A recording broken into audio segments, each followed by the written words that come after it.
La situación de los medios de comunicación social, el rol de los periodistas, la diferencia entre opinión e información, la redistribución de las frecuencias del espectro radioeléctrico, entre otros, son temas que han matizado un debate que hasta hace poco no tenía precedentes. Y esto porque la primera disposición transitoria de la Constitución de la República ordenó la aprobación de la Ley Orgánica de Comunicación. La Carta Política otorgaba un plazo de 360 días para ese trámite, pero el proceso tardó casi 5 años. De hecho, el primero y segundo debates del proyecto de Ley Orgánica de Comunicación estuvo a cargo de la Asamblea anterior, pero fue finalmente la actual legislatura la que logró los votos para la aprobación de este cuerpo normativo. La ley cuenta con 7 títulos que incluyen temas como principios y derechos, sistemas de comunicación, regulación de contenidos, medios, publicidad y producción nacional y espectro radioeléctrico. La incorporación de figuras como el linchamiento mediático o la Superintendencia de Información y Comunicación, Supercom, son temas que fueron duramente criticados por varios sectores, argumentando que al respecto no hubo debate previo. Y que a propósito del primer año de vigencia de la Ley de Comunicación, los vamos a analizar de inmediato con el académico Rommel Jurado, coautor de la Ley Orgánica de Comunicación, el doctor Hernán Reyes, integrante del Consejo de Regulación y Desarrollo de la Información y Comunicación Cordicom, y la licenciada Guadalupe Fierro, vicepresidenta de la Unión Nacional de Periodistas. Bienvenidos.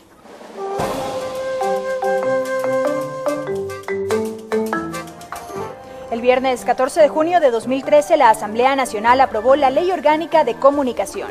Esta normativa se constituyó en una de las más polémicas de los últimos tiempos y pese a que era mandato constitucional, su trámite demandó alrededor de 5 años. Un año después de su vigencia, recordemos el momento de la aprobación legislativa.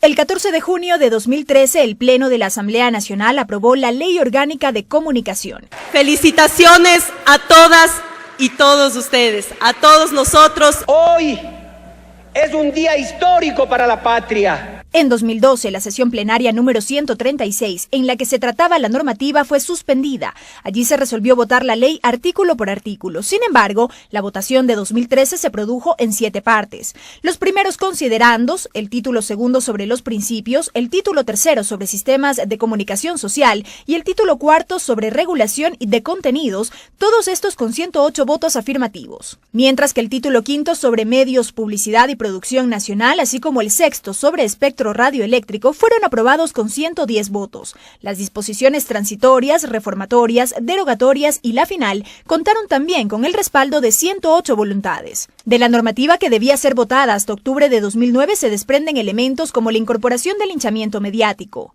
Entendiéndose por tales la difusión de información concertada y reiterativa de manera directa o por terceros. La creación de la Superintendencia de la Información y Comunicación Supercom. Con el fin de garantizar que el procesamiento administrativo de un reclamo ciudadano sobre el ejercicio de uno o más derechos de la comunicación goce de total independencia. Y el reconocimiento de derechos de los periodistas y demás profesionales de la comunicación. Durante la sesión, los asambleístas de la oposición colocaron mordazas en sus bocas, en señal de rechazo a la ley aprobada. Primero, porque se han transformado mis derechos, mi derecho a la comunicación, mi derecho a la libre expresión, en un servicio público. Alrededor de 1 hora con 30 minutos tomó al oficialismo dar luz verde al nuevo cuerpo legal, que posteriormente no fue observado por el Ejecutivo. Hemos revisado algunos aspectos característicos de la Ley Orgánica de Comunicación, un mandato constitucional consagrado en la primera disposición transitoria de la Carta Política vigente desde octubre del año 2008, así como también un mandato derivado de la consulta popular del 7 de marzo del año 2011.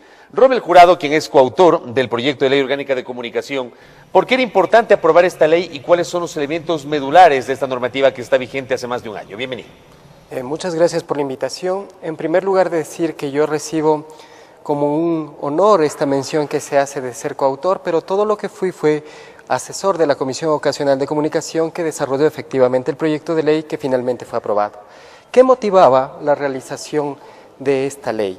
Había una serie de problemas estructurales graves y profundos que afectaban la democracia comunicacional en el Ecuador.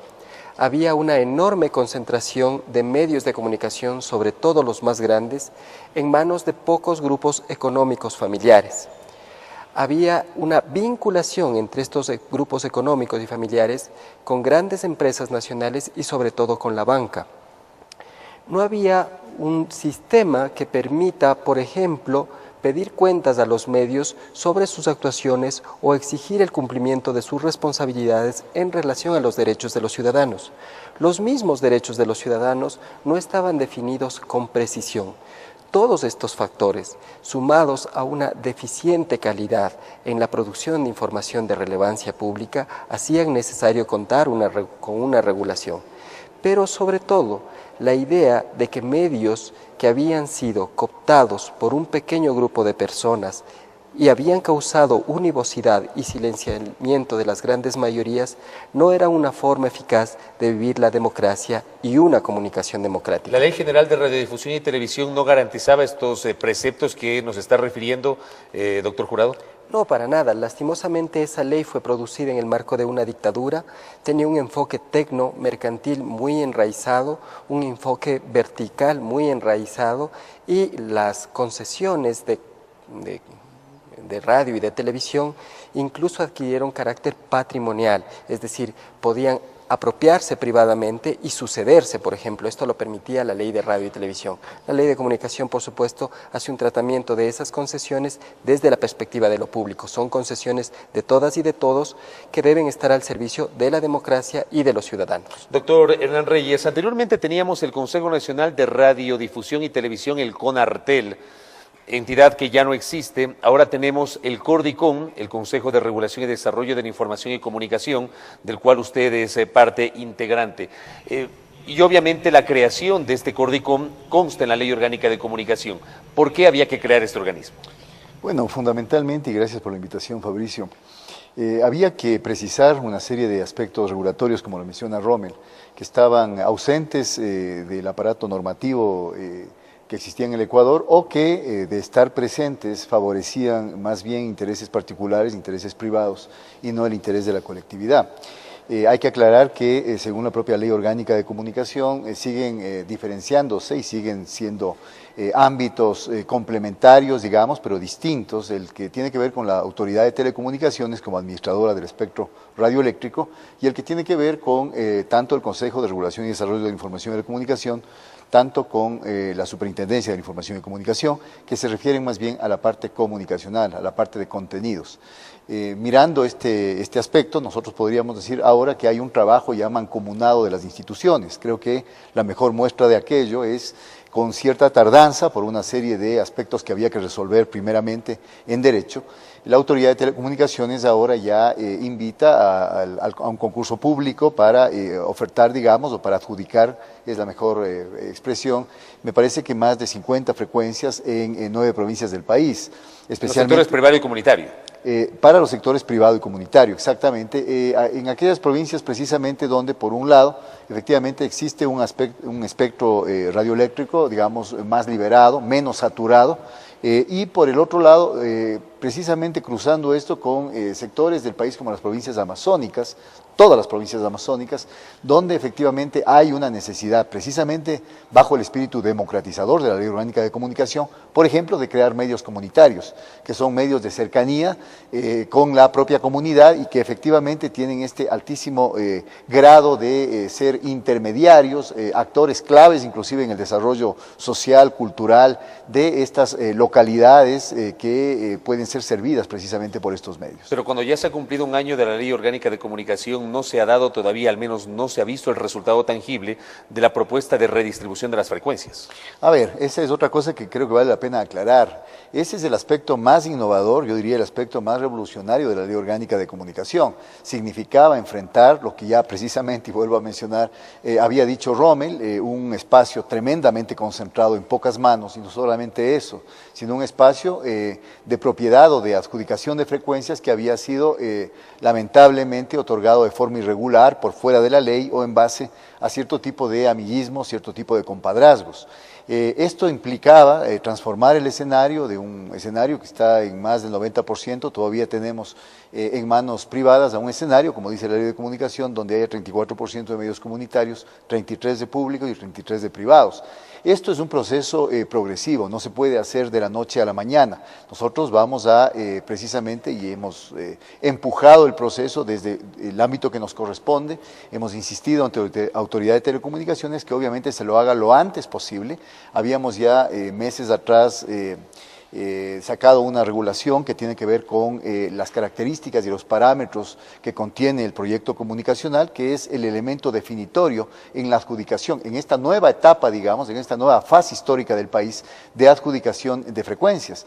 Y desde ese punto de vista creemos que en ese proyecto comunicacional, tal como está recogido en sus tres partes constitutivas, por un lado la programación con prevalencia precisamente de contenidos formativos, informativos, educativos y culturales, y obviamente también con contenidos de entretenimiento, la parte de talento humano, la parte de personal en los medios de comunicación que va a manejar con criterios de inclusión social esos medios para que los medios abran sus puertas también a la participación de amplios sectores del país que habían estado ausentes de los medios. Tenemos información de que ahora actualmente apenas 1 de cada 4 personas, hombre o mujer, son mujeres que trabajan en los medios de comunicación, cuando vemos que las escuelas y facultades de comunicación y periodismo del país existe, por ejemplo, una tendencia muy fuerte hacia la feminización de esa carrera.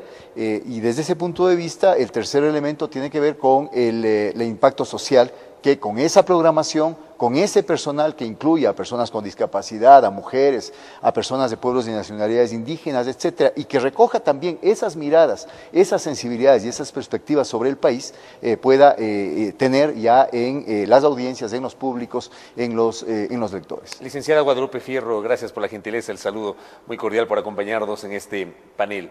La UNP, desde el debate precedente a la aprobación de la Ley de Comunicación, ha sido muy crítica respecto de los contenidos.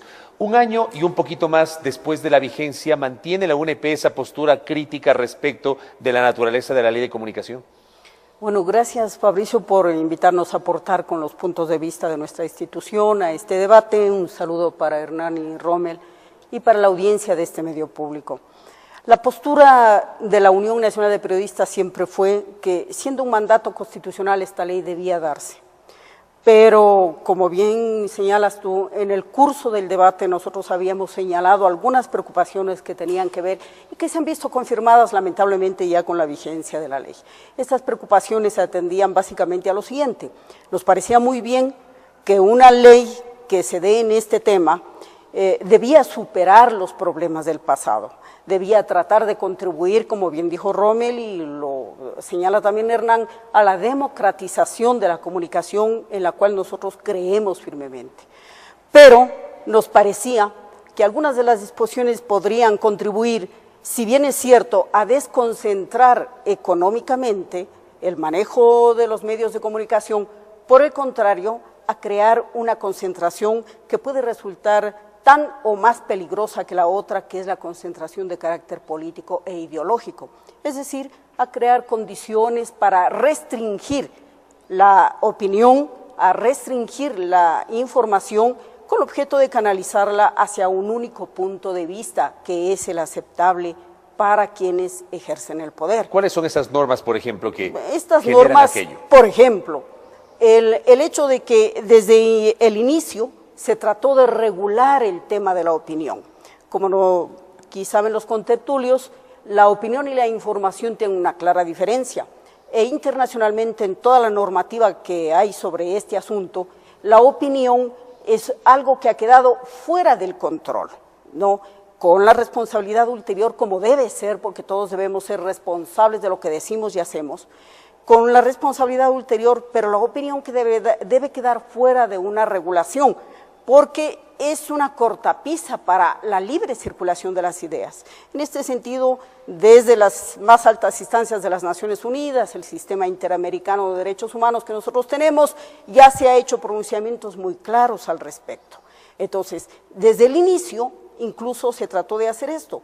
Es más, Rommel recordará que en algún momento hubo que rectificar la comisión que estaba llevando este debate, porque era evidente que se trataba de controlar la opinión a través de algunas regulaciones.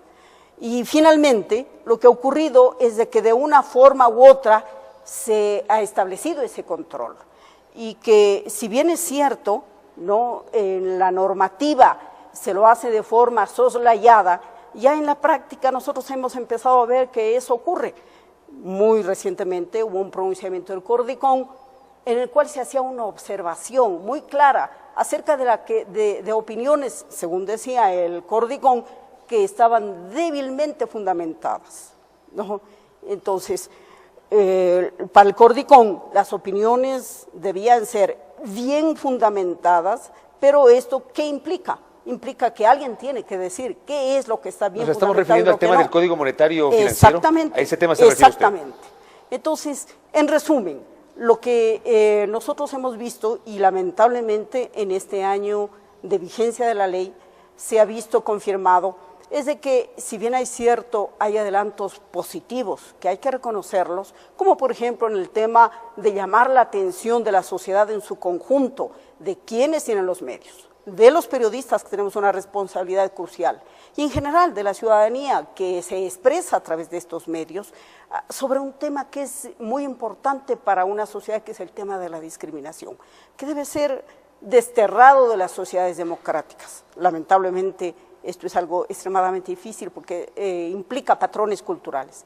Pero si bien es cierto, eso es positivo, nosotros hemos visto que ya en el juzgamiento de ciertos casos concretos, bueno, no siempre se consideran todos los aspectos involucrados para el tema de la discriminación. Y ya vamos a seguir desmenuzando aquello.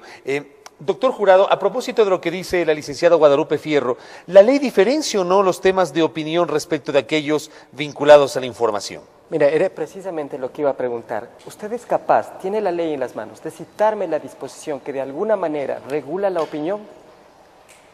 Como usted sabe, en toda la ley se regulan los contenidos. Y usted que es una, la opinión. Usted que es una persona que en este momento está contratado por la Superintendencia de Comunicación para establecer parámetros sobre el tema de contenidos, eso no es verdad. Va a encontrar lo siguiente. En la ley, en el artículo 3, cuando se habla del tema de contenidos, se dice que implica contenido, y voy a dar la lectura textual, ¿no? Porque esto es importante, ¿no? La lectura textual del artículo 3 dice lo siguiente, dice contenido comunicacional.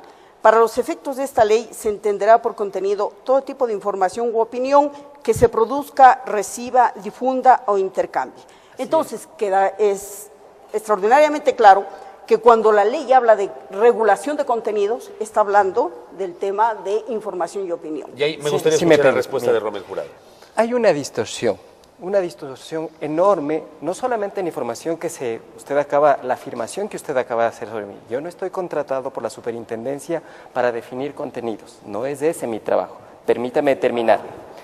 Por otro lado, la ley tiene que establecer, porque así funciona el Estado de Derecho, clara y precisamente cuál es la regulación para que ésta pueda ser aplicable. Si usted afirma que la opinión está siendo regulada de alguna manera, la ley tendría que decir en qué condiciones, con qué alcance y con qué autoridad. ¿La ley dice algo sobre eso, doctor Jurado? Lo único que dice es que todos podemos difundir libremente nuestras opiniones e información por cualquier medio o canal a nuestro alcance y que seremos responsables ulteriormente de ella. Nada más dice la ley. Es decir, las opiniones no están siendo ni reguladas ni condicionadas. Otro es el caso de la información de relevancia pública. ¿Por qué había que establecer normas procedimentales para definir la calidad de la información de relevancia pública? Algunos periodistas que sabían hacer bien su trabajo siempre verificaron los hechos, es decir, no se inventaban las noticias, verificaban la existencia del hecho noticiado. Algunos periodistas responsables, bien formados, efectivamente hacían labores de contrastación. Esto implica recoger la versión de todos los actores involucrados en el hecho noticiado y mostrar esa versión equilibradamente en la construcción de la nota periodística. Algunos comunicadores, no todos lastimosamente, eran exactos, precisos en la definición de los datos que consignaban y no hacían afirmaciones imprecisas o decían datos inexactos. Pero estos eran algunos. Muchos, lastimosamente, no tenían ese rigor en la construcción periodística. Y eso hay que cuidar en bien de los ciudadanos. Hacen afirmaciones con ligereza, con inexactitud, sin contrastar, sin verificar, ¿ya en el plano de la información, los derechos de los... En el plano de la información, no en el plano de la opinión. No en el plano de la información. El artículo 22 establece claramente estas condiciones procedimentales para la producción de información de relevancia pública, de ninguna manera para la opinión. Doctor Reyes, a propósito de la alerta que citaba Guadalupe Fierro, yo también me quedé con esa duda respecto del comunicado del Cordicón sobre la naturaleza del Código Monetario Financiero, porque yo también hago radio, como ustedes conocen, y uno obviamente en un programa de radio, en un programa de entrevistas, uno invita a determinados actores, y uno no puede ser responsable como comunicador y entrevistador de lo que puede decir el entrevistado. Tampoco uno eventualmente puede direccionar lo que va a responder. Si yo, por ejemplo, invito a una persona y esta persona se pronunciaba abiertamente contra el Código Monetario y Financiero, es opinión de él. ¿Por qué la alerta del Cordicón? Hay varias cosas. Yo quería retroceder un poquito y plantear en términos de debate, digamos, y de precisar el tema de información y opinión. Por un lado, las opiniones las emiten las personas, pero a través de hacer aseveraciones normalmente. No solamente en las columnas de opinión, en las columnas editoriales, por ejemplo, de un periódico, uno encuentra expresiones del tipo yo creo que, yo opino que, yo siento que, sino normalmente se mezclan en un mismo género, opinión e información.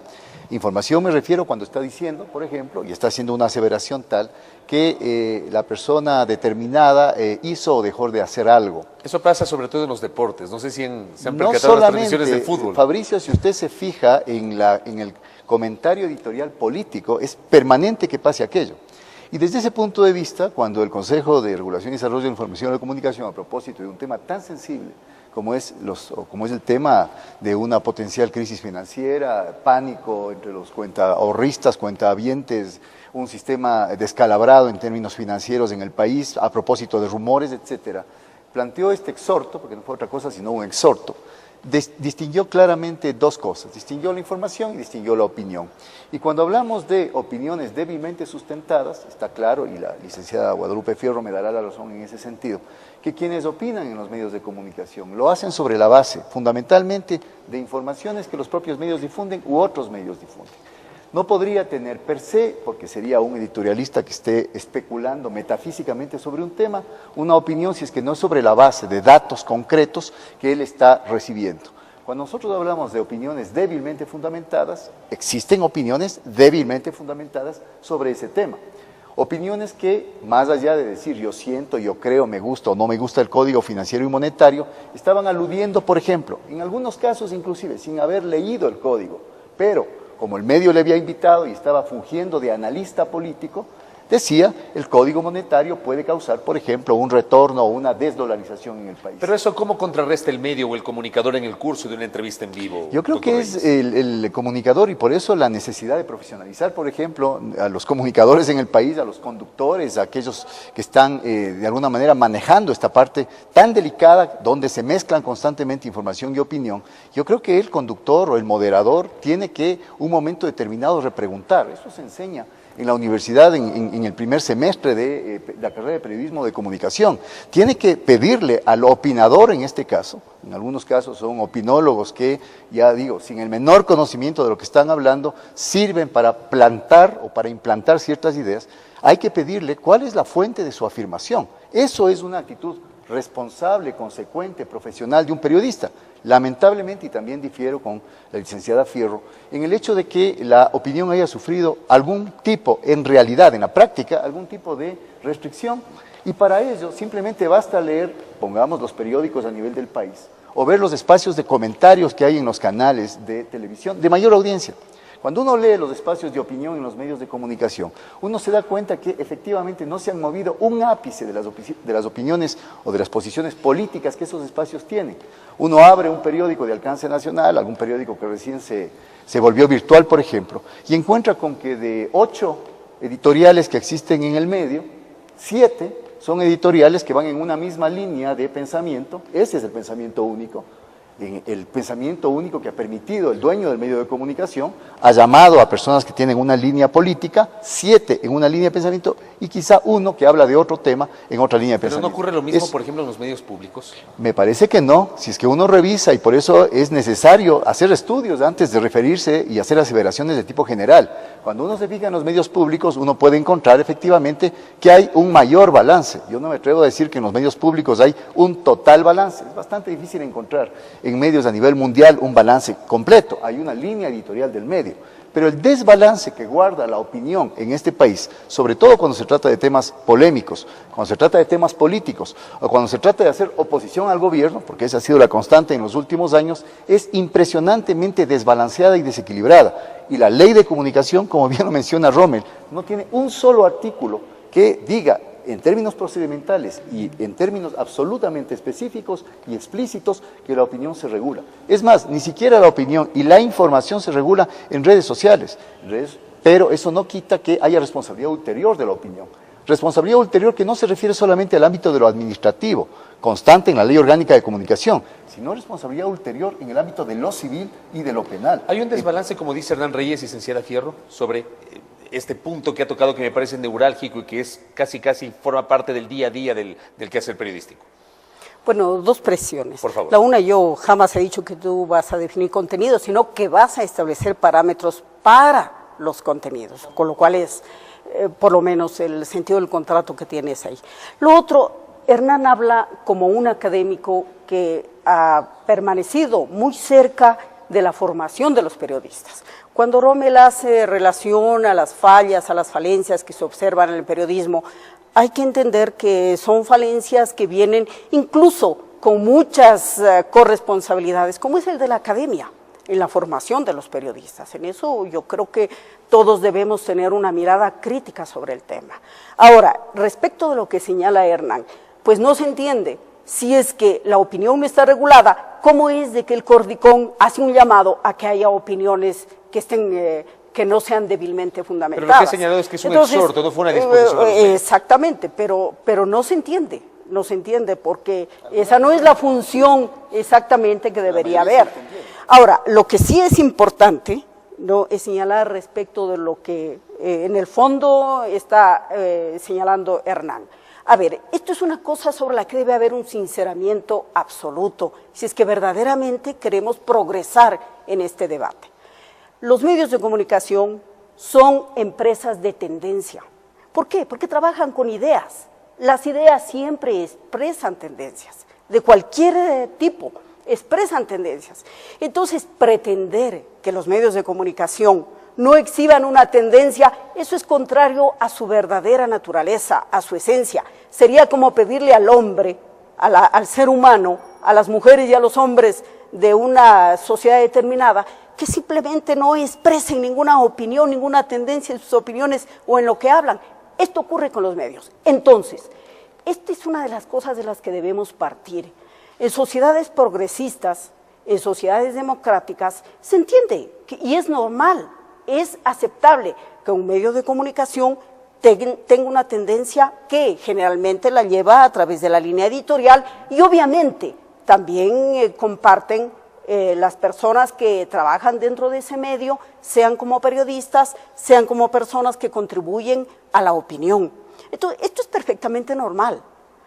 Esto es una de las cosas que no debería llamarnos la atención, sino más bien lo que deberíamos pedir es de que se sincere esa línea editorial. Exactamente. Y queda a criterio de la audiencia decir yo comparto o no comparto.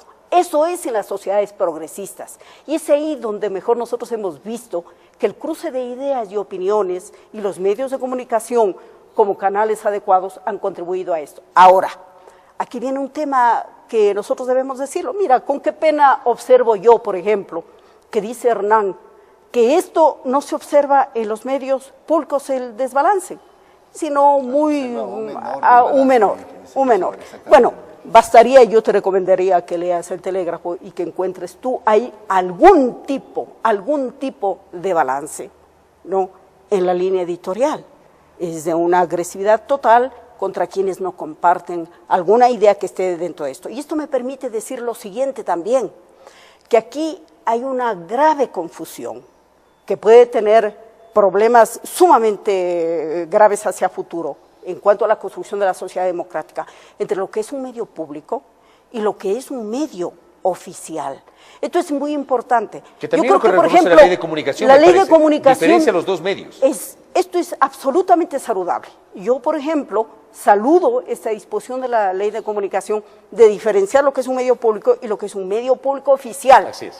Porque el medio público oficial tiene toda la potestad, es decir, la obligación inclusive de ser el vocero de la institución a la que representa. Entendido esto, no como la persona que transitoriamente está dentro de esa institución, consejo provincial, municipio, sino la institución como tal, que también es importante hacer esa diferenciación. Pero más allá de eso, los medios públicos representan a la sociedad y esto no lo vemos nosotros, desafortunadamente, en algunos de los llamados medios públicos. Permítanme hacer una pausa. Muy interesante este diálogo con nuestros contertulios, Guadalupe Fierro, Hernán Reyes y Rommel Jurado, hablando sobre el primer año de la Ley Orgánica de Comunicación. Breve pausa, por favor.